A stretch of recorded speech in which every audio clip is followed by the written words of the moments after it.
పరలోక పట్టణం అంతా ఇక్కడే ఉంది. ఎందుకంటే పాటలతో ప్రభువుని ఇక్కడికి నడిపించారు. చాలా సంతోషకరం. క్రిస్మస్ అంటేనే సంబరాలు, క్రిస్మస్ అంటేనే గొప్ప సంబరాలు చేసుకుంటానికి ప్రభు కృప చూపిస్తున్నాడు మనకి. ఈరోజు ఎంతో విలువైనటువంటి రోజు. ఈ ప్రాంతంలో నాకు తెలిసి కుడియడంగా మొత్తం అందరు ఇక్కడికి వచ్చేసారు అనుకుంటున్నాను నేను. ఇంకా అటు ఇటు తిరుగుతున్న వారు కూడా ఈ స్థలానికి వస్తే చాలా సంతోషిస్తాం. ఎందుకంటే ప్రభువు ఈ లోకానికి రావటానికి గల కారణం ఏంటి? ఇక్కడికి అభిషక్తులైనటువంటి దైవజనులు, విశ్వాసులే కాకుండా మనల్ని పరిపాలిస్తున్నటువంటి నాయకులు కూడా ఈ స్థలానికి రావడం చాలా ఆశీర్వాదకరం. మొన్న 12వ తారీఖుని విజయవాడ పట్టణంలో భారీ మీటింగ్ జరిగితే అక్కడ కూడా సేవకుల కన్నా ముందు ఎమ్మెల్యేలు, మంత్రులే వాక్యం చెప్పారు. అక్కడ సజ్జల రామకృష్ణారెడ్డి, మన జోగి రమేష్ గారు వీళ్ళ వాక్యం చెప్పారు. మాకు సమయం లేదులేండి అక్కడ. దేవునికి స్తోత్రం, హల్లెలూయా. ఏదేమైనప్పటికీ కూడా మరి ఈ గ్రామం నేను రావటం ఇది 4వ అనుకుంటా. చాలా సంతోషం. ఈ ప్రాంతానికి దైవజనులు హనుమాన్ గారు మమ్మల్ని పిలవటం కూడా చాలా ఆశీర్వాదకరంగా నేను భావిస్తున్నాను. ఎందుకంటే వారితో అభిషక్తులైన దైవజనులు, విద్యావంతులు, మరి చురుకైనటువంటి ఆత్మ కలిగినటువంటి దైవజనులు, యవన కాలంలోనే తన కాడు మోస్తున్నటువంటి దైవజనులు, వారితో కూడా నేను కూడా ఉండి పాలు భాగస్తులుగా ప్రభునామాన్ని మహిమపరచడానికి ఆయన ఇచ్చినటువంటి మహాకృప. ఇప్పుడు వరకు చక్కటి పాటలు పాడి దేవుని నామాన్ని మహిమపరిచినటువంటి ప్రతి ఒక్కరికి కూడా ప్రత్యేక వందనాలు తెలియపరుస్తున్నా. నాకు చాలా ఇష్టం పాటలు అంటే. నేను కూడా ఒక పాట పాడి ప్రభునామాన్ని మహిమపరచాలని వాళ్ళందరూ క్రిస్మస్ పాటలు పాడారు. నేను అది ఇది కలిపి పాడేస్తాను. ప్రైజ్ ది లార్డ్, హల్లెలూయా. మొట్టమొదటిగా యేసుక్రీస్తు ప్రభువారు దేనికి కోసం వచ్చారు అనే దానికోసం ఒక మాట నేను చదివిన తర్వాత వాక్య లేఖనంలోంచి మనం చూసుకుందామండి. లూకా సువార్త 19వ అధ్యాయము, లూకా సువార్త 19వ అధ్యాయము 10వ వచనములో ఒక మాట సెలవిచ్చింది.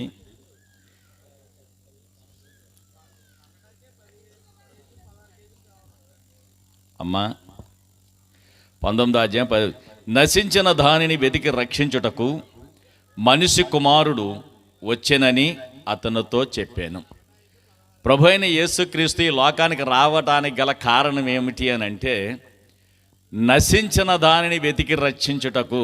నశించిన దానిని నోవహు కాలంలో 120 సంవత్సరాల ప్రజలతో చెప్పుతూ వచ్చాడండి, భయంకరమైన ప్రళయం రాబోతుంది, మనమందరం నశించబోతున్నాం. దేవుడు దర్శనం ద్వారా లేదా ప్రవచన ద్వారా నాకు బయలుపరిచాడు, ఒక వాడని సిద్ధపరిద్దాం, వాడు ఎక్కడ నాయనా మీరు సహకరించండి అంటే ఒక్కలు కూడా రాలేదు. ఎన్ని సంవత్సరాలండి? 120 సంవత్సరాల ప్రయాస అది వ్యర్థమైపోయింది. అయితే నోవహు తన కుటుంబమే రక్షించబడ్డది. కానీ ఇక్కడైతే వాడ ఎక్కమనగానే అందరూ ఎక్కేస్తున్నారు. దేవునికి స్తోత్రం చెప్పండి. మరి హనుమాన్ గారిని బట్టి వచ్చేస్తున్నారో లేకపోతే దేవుడి మీద అభిమానంతో వస్తున్నారో నాకు తెలియదు. కానీ నిజంగా ఇక్కడ ఉన్నటువంటి యొక్క కన్విటీ ఎక్కడా కూడా ఉండదనుకుంటాను నేను. మీది మీరు చేసుకోండి, మాది మేము చేసుకుంటాం అంటారు. కానీ ఇక్కడైతే ఒక అద్భుతమైన రీతిలో అందరూ ఏకమవుతారు, కలిసికట్టుగా ఉంటారు. ప్రభు కృప ఇక్కడ ఉంది. ఈ ప్రాంతం మీద ఆయన కనుదృష్టి ఉంది. దేవునికి స్తోత్రం, హల్లెలూయా. ఇక్కడ నశించిన దాన్ని వెతికి రక్షించడానికి ప్రభు ఈ స్థలానికి వచ్చాడు అంటే ఆయన మనల్ని రక్షించడానికి రావటానికి కృప చూపించాడు. దేవునికి స్తోత్రం చెప్పండి, హల్లెలూయా, హల్లెలూయా. ఒక పాట పాడిన తర్వాత వాక్యంలోనికి వెళ్దామండి, సరిపోద్ది. కదలమంటే కదలవేమిరా, యేసయ్యను చూద్దామంటే నడవరేమిరా. కదలమంటే కదలవేమిరా, యేసయ్యను చూద్దామంటే నడవరేమిరా. ఒరే సిన్నోడా, ఒరే పెద్దోడా, ఒరే సిన్నోడా, ఒరే పెద్దోడా కలసి వెళదామురా దండ మెడదామురా, కలసి వెళదామురా దండ మెడదామురా. కదలమంటే అరరరే కదలమంటే అరరరే కదలమంటే కదలవేమిరా, యేసయ్యను చూద్దామంటే నడవరేమిరా. ఆకాశం చేసినోడురా, అందాల సుక్కలెన్నో పెట్టినోడురా బాబు. ఆకాశం చేసినోడురా, అందాల సుక్కలెన్నో పెట్టినోడురా. సృష్టంతా చేసినోడురా, మన కష్టమంతా బాపుతాడురా. సృష్టంతా చేసినోడురా, మన కష్టమంతా బాపుతాడురా.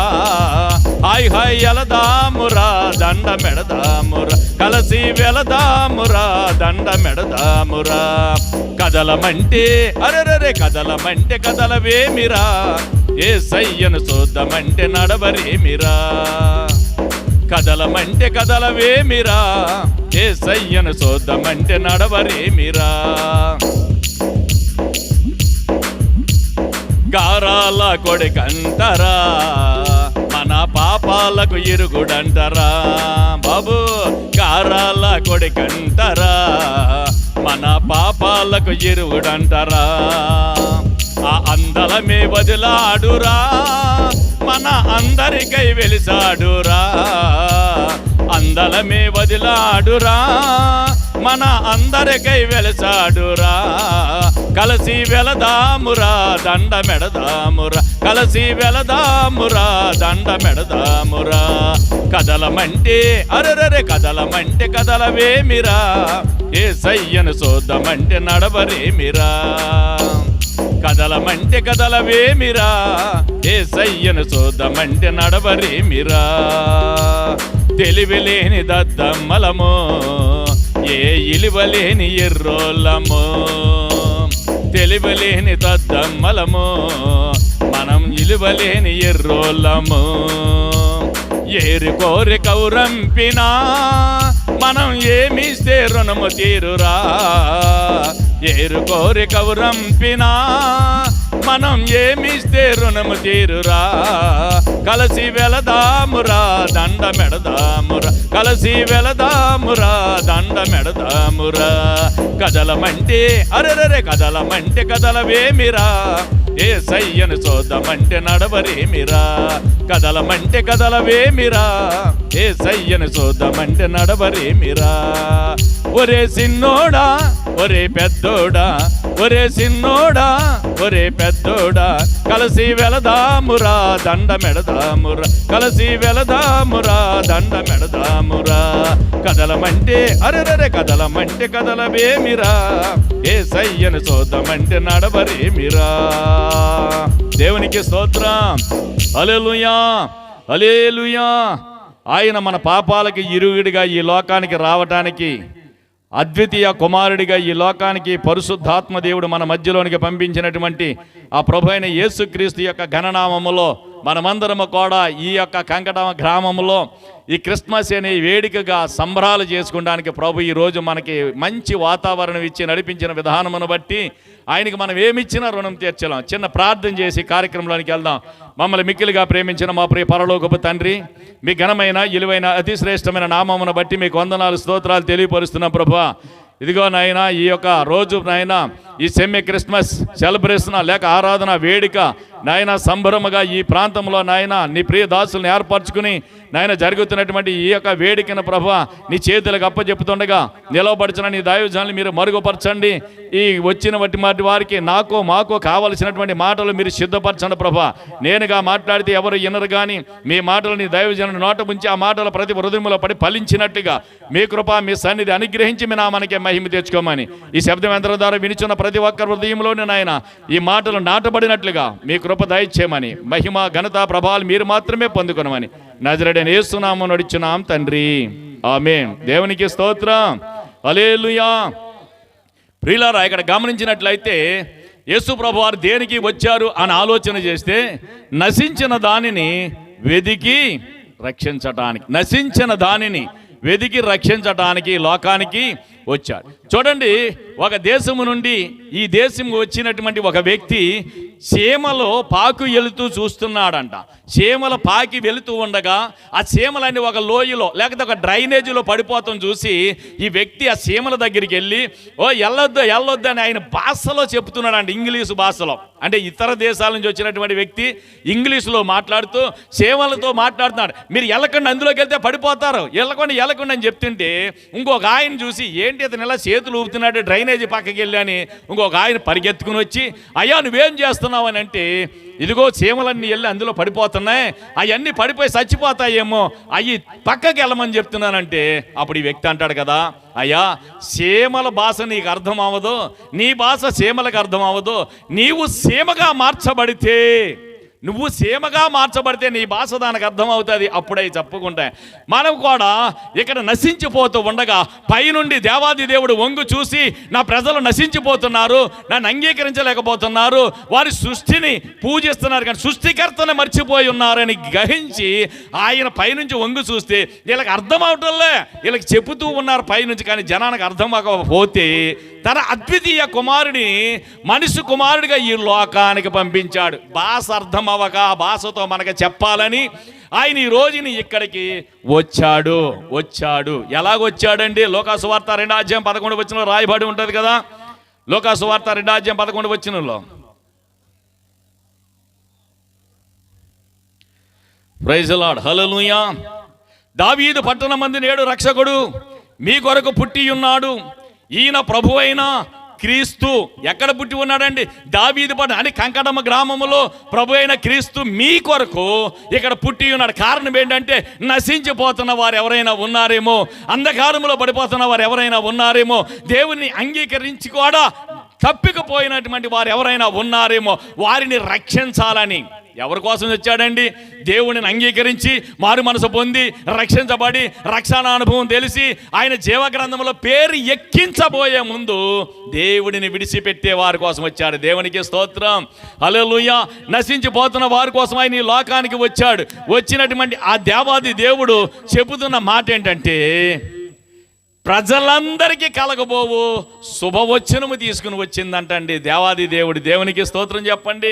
అలాంటి ఒక అద్భుతమైనటువంటి మాటలు దేవుని యొక్క లేఖనాల్లో రాయబడి యోహాను సువార్త 3:16 త్వరగా ఎవరైనా తీస్తే 3:16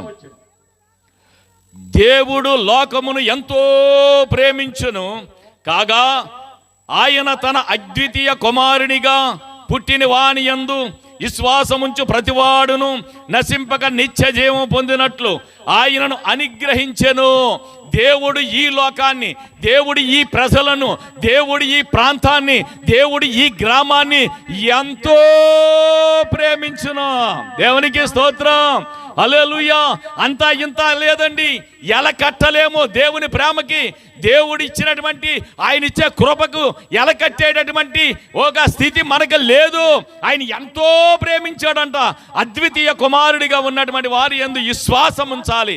ఎందుకు ఉంచాలి అంటే ఈ కిందున్న పాతాళమును తప్పించుకుంటానికి, పరలోకములో చేర్చబడటానికి, ఆయన మనకు మెలకువలు నేర్పడానికి ఈ లోకానికి వచ్చాడు. దేవునికి స్తోత్రం.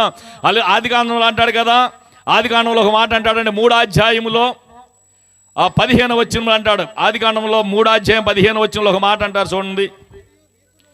మరియు నీకును స్త్రీకిని నీ సంతానమునకును ఆమె సంతానమునకును వైరము కలగజేసేదను, అది నిన్ను తల మీద కొట్టును, నీవు దాని మడమ మీద కొట్టేదవనెను. ఎవరికి కలగజేస్తున్నాడంటే వైరము? అపవాది. నువ్వు వెళ్ళి దేవుని మందిరములో కూర్చోవాలనుకుంటే అపవాది శక్తులన్నీ కుయ్యక్తుల పన్ని నేను కూర్చుండకుండగా నిన్ను ఆపు చేయాలని అనేక రీతులుగా ఆటంకం పరుస్తూ, అనేక రీతిలుగా దేవుని వాక్యం వినకుండగా, అనేక రీతిలుగా నిన్ను పక్కకి నెట్టేటటువంటి ఆలోచనలో అపవాది శక్తులు కలిగినటువంటి ఆ సర్ప సంతానము మనల్ని ఎదరికి నడిపించటంలే. దేవునికి స్తోత్రం, హల్లెలూయా, హల్లెలూయా. అది ఏం చేస్తుందంటే అండి, మనల్ని మడం మీద కొడితే మనం దాని తల మీద కొడతాం. ఎవరిదంటండి? ఆమె ఎవరు అనేది ప్రకటన గ్రంథంలో రాయబడి ఉంటుంది. ఆమె అన్న మాటకి ప్రకటన గ్రంథంలో రాయబడి ఉంటుంది. ప్రైజ్ ది లార్డ్, హల్లెలూయా. ఎందుకు ఈ మాటలు చెప్తున్నావు అంటే నువ్వు నశించిపోకూడదని. నువ్వు నశించిపోకూడదు.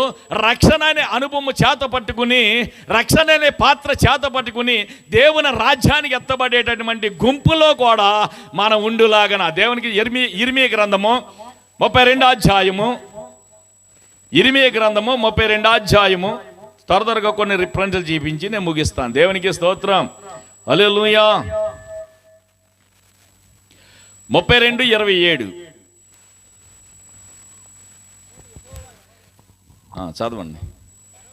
నేను యెహోవాను, సర్వ శరీరులకును దేవుడను, నాకు అసాధ్యమైనది ఏదైనా ఉండునా. నేను యెహోవాను, సర్వ శరీరులు. ఒక్కడికే దేవుడు కాదు, నాకు ఒక్కడికే దేవుడు కాదు, మీకు ఒక్కడికే దేవుడు కాదు, సర్వ శరీరులకును.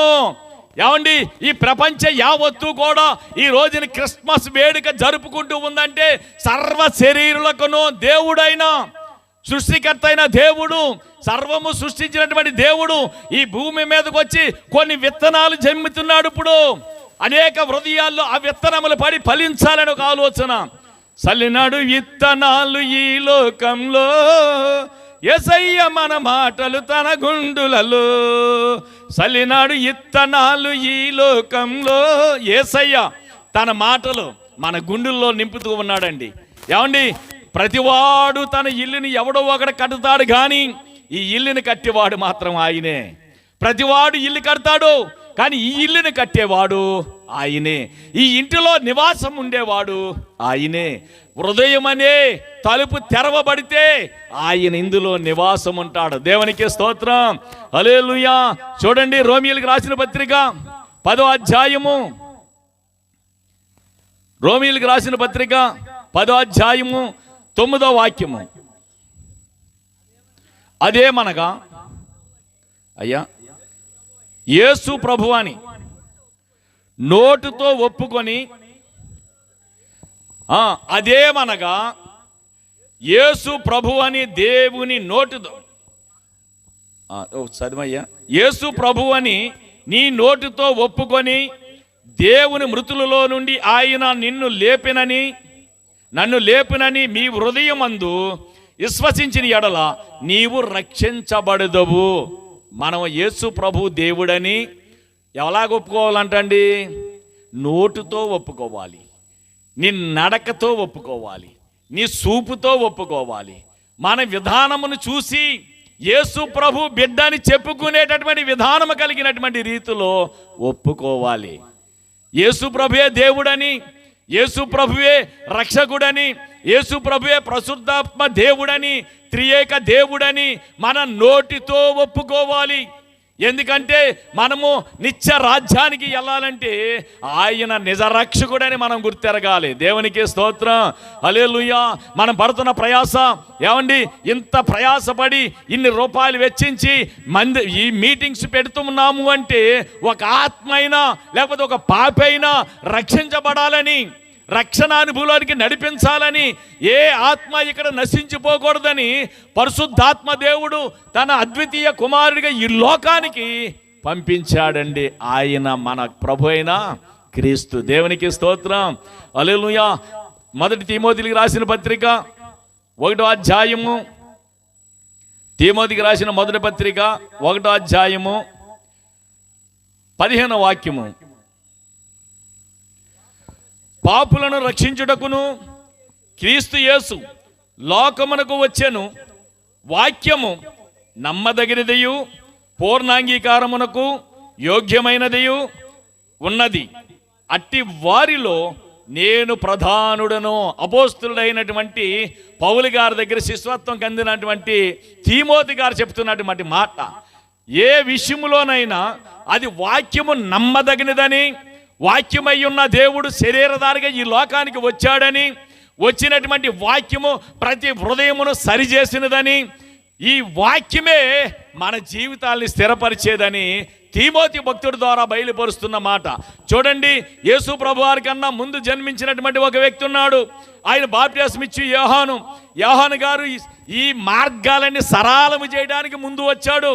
ఒక 3 నెలల ముందు వచ్చి ఇవన్నీ సరళము చేసి ఏమండి అనేక మందికి అరణ్యములో కేకలు వేసి నమ్మి బాప్టిజం పొందిన వాడు రక్షించబడతాడని, మీ పాపాల నిమిత్తము ఏమండి మీ పాపాలు ఒప్పుకుని మీరు మారు మనసు పొందితే సరి అని ఒక లేఖనాల ద్వారా బయలుపరిచి ఆయన అరణ్యంలో కేకలు వేసి అనేక మందికి బాప్టిజం ఇచ్చడం మొదలుపెట్టాడు. అనేక ప్రాంతాల నుండి జనులందరూ అరణ్యంలోకి వచ్చి బాప్టిజం పొంది రక్షణ అనుభవంలోకి నడిచారు. తదుపరి యేసు ప్రభువారు కూడా ఆ మార్గమును వచ్చారు. మార్గాలు సరళము చేసిన తర్వాత యేసు ప్రభువారు వచ్చి ఆ మార్గంలో వచ్చి ఆ బాప్టిజం ఇచ్చి యోహాను గారి దగ్గరే యేసు ప్రభువారు కూడా బాప్టిజం పొందడం జరిగింది. దేవునికి స్తోత్రం, హల్లెలూయా. ఎందుకు ఈ బాప్టిజం అంటే, ఎందుకు ఈ బాప్టిజం పొందాలి అంటే, నీ పేరు జీవ గ్రంథములో ఎక్కాలి. నీ పేరు జీవ గ్రంథంలో లేకపోతే నువ్వెవరవో నాకు తెలియదు అంటాడు. రేపు ఈ రోజు నీ ఆధార్ కార్డు లేకపోతేనే అసలు ఈ దేశస్థుడివో కాదో తెలియటం లేదు.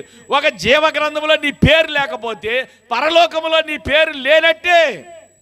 జీవ గ్రంథంలో ఖచ్చితంగా నీ పేరు ఉండాలి. పేరు ఉండాలంటే నేనే మార్గం, నేనే సత్యం, నేనే జీవం అని సెలవిచ్చినటువంటి ఆ మహనీయుడు మాట జ్ఞాపకం చేసుకొని ముందు పాప క్షమాపణ నిమిత్తము మారు మనసు పొందాలి. మారు మనసు పొందినటువంటి మనము రక్షణ అనుభవంలోనికి రావాలి. రక్షించబడినటువంటి మనము బాప్టిజం పొందాలి. ఇది కడవరి దినాలు. ఈ కడవరి దినాలు ఏ రోజు ఏం సంభవించినో ఎవరికి కూడా తెలియని పక్షంగా మనం ఉంటున్నాం కాబట్టి ప్రతి ఒక్కరు కూడా ఈ కడవరి దినాల్లో మనము వెలిగించబడాలి. యోహాను సువార్త మొదటి యోహాను పత్రిక 1వ అధ్యాయము 5వ వచనం. మేము ఆయన వలన విని మీకు ప్రకటించు వర్తమానమేమనగా, దేవుడు ఎలుగై ఉన్నాడు, ఆయన యందు చీకటి ఎంత మాత్రమును లేదు. దేవుడు ఎలుగై ఉన్నాడు. ఇది ఆహ్లాదకరమైనటువంటి వాతావరణములో మంచి ఎలుగులతో ఏమండి క్రిస్మస్ సంబరాలతో ఈ గ్రామం అంతా ఎలిగించబడుతూ ఉంది. కానీ ఆ ఎలుగులలో మన ముఖము చూడగానే లైట్ లేకపోయినా వెలిగించబడాలి. మనం రోడ్డు అంబడి నడిచి వెళ్తుంటే ఈమె దైవ బిడ్డ, రోడ్డు అంబడి నడిచి వెళ్తుంటే ఈమె అనుకువ కలిగినటువంటి ఒక స్త్రీ, ఈమె రోడ్డు అంబడి నడిచి వెళ్తుంటే ఈ వ్యక్తి ఉన్నాడు చూడండి, ఇది వరకు చూస్తేనా ఇప్పుడు చూస్తేనా అనేటటువంటి విధానము మనలో కనపడాలి. దేవుడు ఏమన్నాడు, నన్ను పోలి నడవమన్నాడు. అంటే ఆయన ఎలుగై ఉన్నాడు కాబట్టి మనం కూడా ఎలిగించబడిన వారుగా ఉండాలి. నేను కూడా ఒకప్పుడు భయంకరమైనటువంటి స్థితి కలిగినటువంటి వ్యక్తినే. భయంకరంగా తాగేసి దారంపుడు వెళ్తా ఎవరినో ఒక నెల గుద్దే, ఏరన్నా నన్ను ఎందుకు గుద్దామని ఆడి మీదే నేను చేతులు ఎత్తినటువంటి రోజులు ఉన్నాయి. నేను పుట్టింది ఆకివీడు, పశ్చిమ గోదావరి జిల్లా ఆకివీడులో పుట్టినటువంటి వ్యక్తిని. చాలా భయంకరమైన మాట. ఎందుకు ఈ మాట చెప్తానంటే, మారాము కాబట్టి, మారు మనసు పొందాం కాబట్టి ఇతరులకు బోధించగలుగుతున్నాం. దేవునికి స్తోత్రం, హల్లెలూయా, హల్లెలూయా. ఎవరో హల్లెలూయా చెప్పరా? చలి తగ్గుతుందండి హల్లెలూయా చెప్తే. దేవునికి స్తోత్రం, హల్లెలూయా. చూద్దామండి ఇంకో వాక్యము, 2 కొరింథీయులకు రాసిన పత్రిక 5వ అధ్యాయం 21వ వచనం.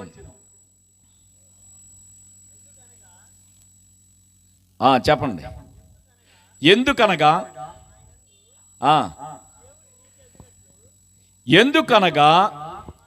ఆయన యందు దేవుడు నీతి అగునట్లు పాపము ఎరగని ఆయనను మన కోసము పాపముగా చేసెను. పాపం ఎరగినటువంటి ఆయన మన కోసం పాపముగా చేసెను. ఆయనలో ఏమి లేదు తెలుసండి, మచ్చ లేదు, డాగు లేదు, ముడత లేదు, ఏ కలంకము లేనటువంటి వ్యక్తి కలంకముగా మార్చబడ్డాడండి. దేవునికి స్తోత్రం, హల్లెలూయా. హైదరాబాద్ పట్టణం నాకు సరిగ్గా తెలియదు, కానీ హైదరాబాద్ పట్టణంలో అమీర్పేట అనే గ్రామంలో కనకదుర్గ ఆలయంలో పూజారిగా ఉన్నటువంటి వ్యక్తి హనుమాన్ శాస్త్రి గారు. ఆయన ఈ మధ్యకాలంలో వార్తం ఇస్తానికి మన నరసాపురం వచ్చాడండి. ఆయనకి భయంకరమైన వ్యాధి వచ్చిందంట. భయంకరమైన వ్యాధి వస్తే ఆయన పట్టుకోవడానికి కూడా జనము చాలా హీనంగా చూస్తున్నారనమాట. ఆ ఇంట్లో వాళ్ళ అక్క ఒక ఆమె హైదరాబాద్లో ఉంటే అక్కడికి తీసుకెళ్ళి ఆ హైదరాబాద్లో ఒక నర్సుగా చేస్తున్నటువంటి ఒక వ్యక్తి దగ్గరికి తీసుకెళ్ళి హాస్పిటల్లో చూపిస్తే ఆ డాక్టర్ గారు అన్నాడంటే ఇతను కొద్ది రోజుల్లో చనిపోతాడమ్మా, తీసుకెళ్ళిపోయండి ఇంటికి, ఇక్కడ అనవసరం అని అంటే తీసుకెళ్ళి ఇంటికాడే చూసుకుందామని ఇంటికి తీసుకుపోయారు. వాళ్ళ బావగారు కండక్టర్ అంటారండి, ఆర్టిస్ట్ కండక్టర్. ఆయనే చూసుకుంటూ ఆయనే కడుగుతూ అన్నీ చేస్తూ ఉండగా ఆయన పడిపోయేటటువంటి స్థితిలోకి వచ్చేసాడు. ఒక రోజున మంచం మీద కూడా లేకలేని పరిస్థితిలో ఉంటే సగం రేత్రి కాడ ఆయనకి మంచినీళ్ళు ఇచ్చే వాళ్ళు కూడా లేరు, కనీసం చెయ్యట్టుకునే వాళ్ళు కూడా లేరు. ఎక్కడో అక్కడ పడుకుంటూ ఉన్నారు. పడుకుంటూ ఉండేవాడికి వాళ్ళ బావగారు వెళ్తున్నటువంటి ఆర్టిస్టులు ఆ డ్రైవర్ గారు ప్రార్థన అంట, ఆర్టిస్ట్ డ్రైవర్ గారు ప్రార్థన అంట. అయ్యా మీ బామ్మర్దికి బాగోలేదు అంటున్నారు కదా, ఒకసారి మనం అందరం కలిసి ప్రార్థన చేద్దాం, దైవ సేవకులను కూడా పిలుద్దాము అని అంటే ఆడు అసలు ఊరుకోడండి బాబా, ప్రార్థన అనుకోకండి. ఏంటంటే పడుకుండి మంచం మీద లేగలేనోడు కూడా ఊరుకోడు, అసలు ప్రార్థన అనుకోకన్నాడంట. ఓసారి చూద్దాం, ఒరే బామ్మర్ది కొద్దిగా ప్రార్థన చేయంతారా, డ్రైవర్లు అందరూ వస్తానంటున్నారు అని అంటే సరే మరి ఒకసారి హాస్పిటల్కి తీసుకెళ్తాం లేని హాస్పిటల్కి తీసుకెళ్తాం. అందులో నర్సు ప్రార్థనలో జాయిన్ అయిందంట నూతనంగా. ఆవిడ 3 నెలల నుంచి ప్రార్థనకి వెళ్తుందంట. ఆవిడకి ప్రార్థన చేయడం సరిగ్గా రాదు. ప్రార్థన చేయడం సరిగ్గా రాకపోతే అక్కడికి ఆర్టిస్ట్ డ్రైవర్లను ఇంకా పాస్టర్లు వస్తున్నారమ్మా, రేపు నువ్వు కూడా రా మా ఇంటికి, మా బామ్మర్ది కోసం ప్రార్థన చేద్దాము అని అంటే వీళ్ళందరూ కలిసి అక్కడికి వద్దాం అనుకునేటప్పటికి ఆర్టిస్ట్ డ్రైవర్లలో ఏరే పని ఉండి రావటం మానేశారు. వినాలండి నా మాటలు కొద్ది నిమిషాలు. ఏరే పని ఉండి రాకపోతే ఈ నర్సు వచ్చింది ఇంటికి. అయ్యో వీళ్ళు ఎవరో రాలేదు, ఈవిడ ఒక్కతే వచ్చింది, ఏం చేయాలని అంటే అమ్మ నీకు ప్రార్థన వచ్చా అని వాళ్ళ బావగారు అయినటువంటి కండక్టర్ అడిగాడు. అయ్యా నాకు వచ్చిన ప్రార్థనే చేస్తానందంట. మంచం మీద ఈ పేషెంట్ పడుకుని ఉన్నాడు లేవలేని స్థితిలో. ఈ వ్యక్తి మోకాల మీద ఉండి తల దగ్గర ప్రార్థన చేస్తుందంట. ఈవిడికి ప్రార్థన రాదు. చేరింది ఎన్ని రోజులు? 3 నెలలు. 3 నెలలు అంటే 12 వారాలు మందిరానికి వచ్చి ఉంటుంది అంతే. ప్రార్థన ఏమని చేస్తుందంటే యేసయ్యా ఈయన బ్రతికించు, ఇది ఒకటే వచ్చింది ఆవిడికి. యేసయ్యా ఈవిని బ్రతికించు, యేసయ్యా ఇతను బ్రతికించు, యేసయ్యా ఇతను బ్రతికించు అంటా పరిశుద్ధాత్మలో లీనమైపోయి కళ్ళంపడి నీళ్ళు కారుస్తుందంట. ఈ కళ్ళంపడి నీళ్ళు కారి కారి కారి ఈ కింద ఉన్న పేషెంట్ మీద పడిపోతున్నాయి నీళ్ళు. ఈ ముఖం అంతా తడిసిపోతుంది. ఇదేంటి ఏడిస్తే మా బావ ఏడాలి, లేకపోతే మా అక్క ఏడవాలి, ఇదేంటి ఇతను ఏడుస్తే ఈ అమ్మాయి ఏడుస్తుంది ఏంటి నా కోసము అనుకున్నాడు. ఎందుకంటే ప్రార్థనలో కన్నీరు విడవాలని దుఃఖించాలని మూలుగుతూ అడగాలన్న సంగతి తెలియదు, ఈ పండుకున్నటువంటి పేషెంట్కి తెలియదు. అయితే ఇక్కడ ఏమైందంటే ప్రార్థన చేసి కన్నీరు విడిచి వెళ్ళిపోయిన తర్వాత అమ్మా ఒకసారి రా నువ్వు అని అడిగారంట. ఇంతకీ ఎందుకు రమ్మన్నారని ఈ మనిషికి భయం వేసి జాబ్ మానేసి వెళ్ళిపోయింది. మొత్తానికి ఏమైపోయిందో ఇతను చచ్చిపోయాడేమో నేను ప్రార్థన చేశా కానీ వెళ్ళిపోయింది. ఇతను బాగానే ఉన్నాడు. ఒక రేత్రి కాడ దాహం అయితే నీళ్ళు తీసుకుంటాక ఇబ్బందిగా ఉంటే తలుపులు వేసినట్టుగానే ఉన్నాయి. ఒక అతను వచ్చి నీళ్ళు ఇచ్చి హనుమాన్ శాస్త్రి లెగయ్యా అన్నాడు. అతను వచ్చిన ఆయన ఎలాగున్నాడంటండి, మురుకు గుడ్డలతో ఉన్నాడంట, మురుకు బట్టలు. ఆ రోడ్డు మీద చూడండి ఆ భిక్షాటం ఆడేటటువంటి వ్యక్తి ఎలాగుంటాడో అలాగ మురుకు బట్టలతో ఉండి హనుమాన్ శాస్త్రి లెగు, ఈ రోజు నుంచి నువ్వు హనుమాన్ శాస్త్రివి కాదు బెంజమిను శాస్త్రివి, దేవునికి స్తోత్రం హల్లెలూయా అని ఈ పేరు పలికిన తర్వాత ఇదేంటి ఇతను ఎలా చెప్తాడేంటి, ఇతనేం మురుకు బట్టలు వేసుకుంటున్నాడు, నేనే కొద్ది బాగా ఉన్నాను కదా, ఇతను అసలు ఎలాగొచ్చాడు తలుపే తీయలేదు కదా అని అంటే నేను ప్రజలందరినీ రక్షించబోవు యేసు క్రీస్తు ప్రభువుని నేనేనయ్యా అని చెప్పేసి వెళ్ళిపోయాడంట.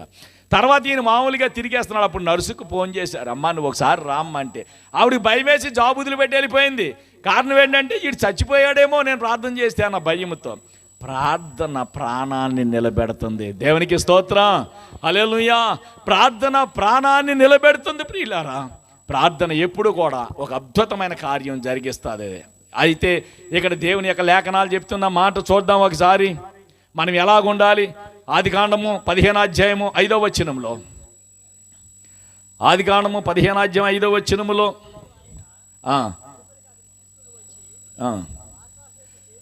15వ అధ్యాయం 5వ వచనం అదేనండి, చదవండి. ఆకాశం వైపు తేరు చూసి నక్షత్రములు లెక్కించుటకు నీకు చేతనైతే లెక్కించమని చెప్పి నీ సంతానము అలాగునగునని చెప్పాను. అబ్రహాముని తీసుకుని వచ్చి బయటికి తీసుకుని వచ్చి, అబ్రహామా ఇదిగో ఆకాశం వైపు చూడు, నక్షత్రములు లెక్కించు నీ సంతానమును అలా చేస్తాను. ఇదేంటి, నాకు అసలు పిల్లలే లేరు కదా, నా సంతానం అలా కావటం ఏంటి, నాకు పిల్లలే లేరు, నేను ఎవరికి అసలు నాకు ఏది ఇచ్చినా ఉపయోగం ఏముంది, మొదలు వచ్చిన చదివయ్యా.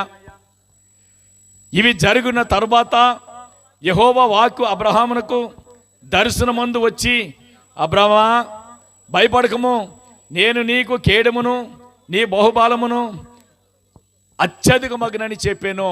ఈ మాటకి అసలు నాకు ఎవరో లేరు, ఇవన్నీ ఇస్తే నేను ఏం చేసుకోను అని అంటే అసలు అబ్రహామునికి ఆశ్చర్యం అయిపోయిందండి. ఈ నక్షత్రములు లెక్కించగా అవి ఎన్నుంటాయో అంతకు మించి నీ సంతానమును విస్తరింతానన్నాడండి. దేవునికి స్తోత్రం, హల్లెలూయా. నక్షత్రము, ఈ నక్షత్రము ఎక్కడి నుంచి వచ్చింది, ఈ నక్షత్రం ఏంటి అని ఆలోచన చేస్తే ఈ తూర్పు దేశపు జ్ఞానులు యేసు ప్రభు పుట్టారన్నప్పుడు కూడా ఈ నక్షత్రమే బయటికి తీసుకొచ్చింది. చెత్త బ్రతుకులో ఉన్న వారిని నక్షత్రముగా మార్చింది, ఎందుకు పనికిరానటువంటి స్థితిలో ఉన్న వారిని నక్షత్రముగా మార్చింది.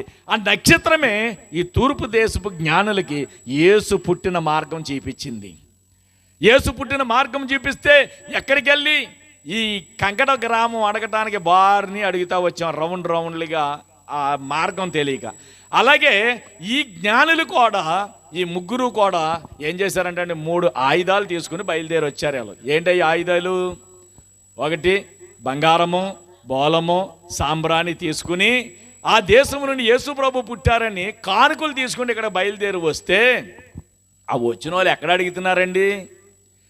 రాజుగారి దగ్గరికి వెళ్ళి, అయ్యా యూదులకి రాజుగా పుట్టిన వాడు ఎక్కడా అని అడుగుతున్నారు. అది ఎంత కోపం వచ్చేద్దంటారు? యూదులకి రాజు దగ్గరికి వచ్చి, అక్కడ ఉన్న ప్రజలందరికీ ఉన్నటువంటి ఒక రాజు ఉన్నాడు, ఏ రోజు రాజు, ఆయన దగ్గరికి వచ్చి ఈ ప్రజలందరినీ ఏలబోయేటువంటి రాజుగా ఇక్కడ పుట్టినటువంటి వ్యక్తి ఎక్కడా అని అడగగానే ఈయనకి ఏమనాలో తెలియక ఉగ్రుడైపోయాడు. అయ్యో ఇదేదో ముందు తెలుసుకోవాలి, అసలు ఎక్కడున్నాడో అనే జ్ఞానుల్ని పిలిపించి రహస్యంగా ఆయన ఎక్కడున్నాడో తెలుసుకుని నాకు చెప్పండి, నేను కూడా వెళ్ళి అని పూజిస్తాను అని చెప్పినప్పుడు ఈ జ్ఞానులు బయలుదేరి వెళ్ళారు. బయలుదేరి వెళితే యేసు ప్రభువారు పుట్టినటువంటి స్థలానికి వెళ్ళారు. యేసు ప్రభువారు పుట్టక ముందు నుంచి అందరికీ తెలుసున్నదే, సత్రముల వారికి స్థలము లేనందువలన పశువుల తొట్టులో పరుండబెట్టెను. అయితే ఆయన ఎక్కడ పుట్టాడనేది ఇక్కడ బైబిల్లో ఎక్కడ రాయబడలే. సత్రములో స్థలవాల్చులకు చోటు లేనందువలన పశువుల తొట్టులో పరుండబెట్టెను అని చెప్పాడు. పశువుల తొట్టులో పరుండబెట్టినటువంటి ఆ వ్యక్తిని తర్వాత వీళ్ళ బయలుదేరి అక్కడికి వెళ్ళినటువంటి సమయానికి సంవత్సరాలు గడిచిపోతున్నాయి. అక్కడ ఇంటిలో ఉన్నటువంటి ఆ బాలుడిని చూసి ఆ ఇంటిలో ఉన్నటువంటి వ్యక్తి దగ్గరికి ఆ నక్షత్రం వచ్చి అక్కడ ఆగింది.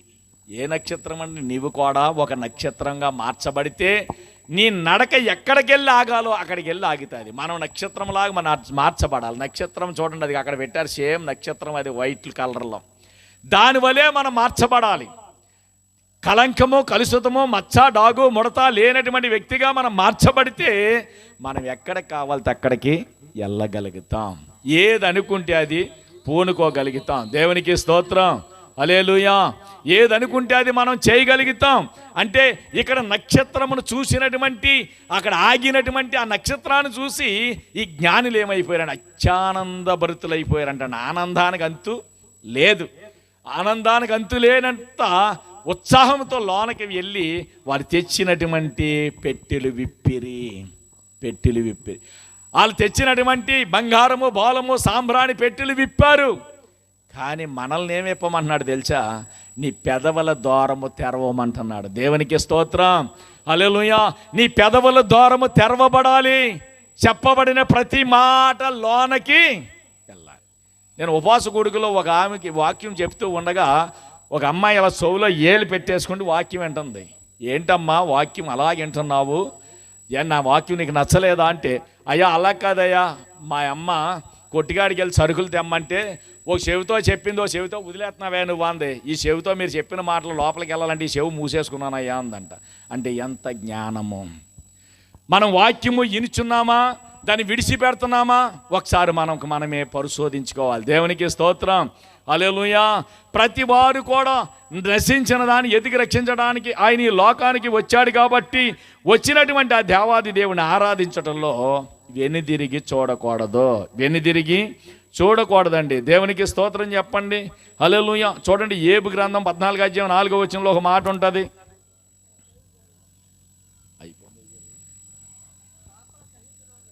చూడండి, పాప సహితులో నుండి పాపరహితుడు పుట్టగలిగిన ఎంతమంది. పాప సహితుడిలో నుండి పాపరహితుడు, పాపం ఎరగనటువంటి వాడు పుట్టితే ఎంత మేలండి. మన ఇంటిలో కూడా మనకు పుట్టినటువంటి బిడ్డలు ఏమండి మంచి మార్గంలో నడిస్తే మనం ఎంతో చక్కగా ఆనందపడతాం. కానీ మనందరిని ఏలబోవువాడు పాప సహితుడిలోండి పాపరహితుడు పుట్టాడు అని ఎంత మేలుగా భావించాలి. ఒకసారి మనం పరిశోధించుకోవాలి. మనమే పరిశోధించుకోవాలి. మనలో ఏముంది, మనలో ఏ మాక ఆలోచన ఉందో మనమే పరిశోధించుకుని మనము ఆలోచన కలిగి ప్రభువుని అంగీకరించాలి. ఇంకా చాలామంది అంగీకరించిన వారు ఉంటారు. నేను కూడా భయంకరమైనటువంటి విగ్రహారాధికుడినే. కానీ నా అన్నదమ్ములు, మేము 6 అన్నదమ్ములం ఏమంటే ఒకే ఒక అక్క, 6 అన్నదమ్ములు. నన్ను ఏమనివారు తెలుసండి, ఆగివేడిపట్నంలో కోత మిషన్లో నేను కట్టర్ చేసేవాడిని. తర్వాత ఇక్కడికి వచ్చిన తర్వాత పెద్ద బిజినెస్, పీతల వ్యాపారం, రైలు వ్యాపారం, చాలామందికి ఏరియా వాళ్ళకి కూడా తెలుసున్నవాడిని. నేను సీడ్ వ్యాపారం కూడా చేసేవాడిని. అయితే భయంకరమైనటువంటి మద్యం మత్తులో బానిసైపోయిన నా జీవితాన్ని ప్రభు పట్టుకున్నాడు. ప్రభు పట్టుకోక మునుపు నా పరిస్థితి ఎలా ఉండి తెలుసా? మా అన్నదమ్ములు ఏమని వాడు తెలుసా? వీడు బ్రతికినా ఒకటే సచ్చినా ఒకటే, ఎందుకు వీడు బతికి మన ఇలువు తీసేస్తున్నాడు అనేవారు. ప్రభువుని అంగీకరించిన తర్వాత సమస్తము విడిచిపెట్టి ప్రభువుని అంగీకరించి ప్రభువులో ఉంటూ దేవుని సేవకు పిలువబడిన తర్వాత మా వాళ్ళు ఏమన్నారు తెలుసా? ఈ మాలోడు సత్తే బెటర్రా బాబు అన్నారు. అంటే చూడండి, ఎటు చూసినా ఎక్కడైతే శ్రమలు పొందుతామో, ఎక్కడైతే ఇబ్బందులు కలిగి ఉంటామో దేవుడు అక్కడే నిన్ను హెచ్చిస్తాడు. ఎక్కడైతే మనం శ్రమ పొందుతామో దేవుడు అక్కడే నిన్ను హెచ్చిస్తాడండి. ఈ రోజున నన్ను ఎంత అయితే తిట్టారో మా అన్నదమ్ములు నన్ను ప్రార్థన చేయమంటారు బలహీనత వచ్చినప్పుడు. అదండి అద్భుతం, క్రీస్తులో ఉన్నటువంటి గొప్ప ఘనకార్యం అది. అలాంటి ఘనకార్యము చేయాలంటే పాప సహితుడిలో నుండి పాపరహితుడు పుట్టుట ఎంత మేలు. ఆయన ఎక్కడ పుట్టాలి? ఒక నక్షత్రం వలె మన హృదయంలో పుట్టాలి. మనం ఏం చేస్తాం? ఇంటి మీద నక్షత్రం పెట్టుకుంటాం, ఒంటి మీద కొత్త బట్టలు పెట్టుకుంటాం. ఇది కాదండి పండగ. మనమే నక్షత్రంగా మార్చబడాలి. మనమే ఒక నక్షత్రంగా మార్చబడాలి. మనలో ఒక ఎలుగు ఉండాలి. ఈ క్రిస్మస్ వచ్చిందనుకోండి, ఎంతమందికి పండగ తెలుసా? మాసం అమ్మి ఓడికి పండగ, బట్టల షాపు ఓడికి పండగ, కూరగాయ కొట్టోడికి పండగ, ఏమైనా కిరాణా కొట్టోడికి పండగ. మనకి మాత్రము ఆయన వస్తేనే పండగ. ఆయన మనలోనికి వస్తేనే పండగ. ఒక తారలా మనం వెలిగితేనే పండగ. ఆ పండగ మాత్రం మనం ఖచ్చితంగా చేసుకోవాలి. ఇటు కృప ప్రభు దీవించునుగాక. Amen. Praise the lord. Praise the lord. Hallelujah. దేవుని నామమునకు మహిమ కలుగునుగాక. చాలా విలువైన మాటలు. పాపైన మానవుడిని రక్షించటానికి పరిశుద్ధుడైన దేవుడే పరలోకాన్ని వీడి ఈ లోకానికి సశరీరుడిగా రక్తమాంసములు కలిగిన వాడుగా ఈ లోకానికి వచ్చాడు గనుక ఆయన యందు ఎవరైతే విశ్వాసం ఉంచి రక్షణ పొందుతారో వారందరికీ నిత్య జీవం ఇస్తారన్న చక్కని సంగతులు సవివరంగా వివరించిన దైవదాసులు, అభిషక్తులు రెవరెండ్ వనమాలి డానియల్ రాజు అయ్య గారికి ప్రత్యేకమైన వందనాలు తెలియజేస్తా ఉన్నాం.